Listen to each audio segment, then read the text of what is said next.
I wouldn't say that I'm the pinnacle of justice. Like, no one's gonna look at me and be like, oh my gosh, like he's just justice. We have to look at the giver of justice, and it's Isaiah 5:16. It says, "But the Lord of hosts is exalted in justice, and the holy God shows himself holy in righteousness." Looking to the giver of true justice, he enforces his moral character perfectly, and in himself he's perfectly holy.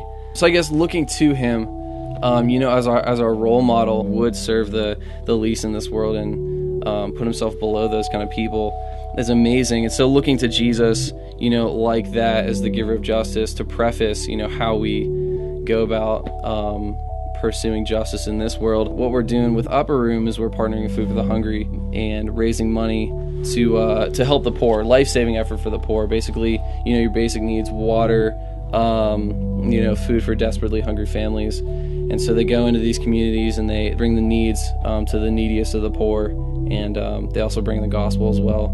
So I think backing up that organization is a huge way that we can pursue justice as a community. But also, personally, I think we need to pursue justice. Jesus says, "Where your treasure is, there your heart will be also." I don't know how many of us actually work for the poor or give most of our time and efforts for the poor. But I think it's crucial in understanding how we relate to the kingdom of God, and how our desire isn't truly right here on this earth. It's with Christ on his throne.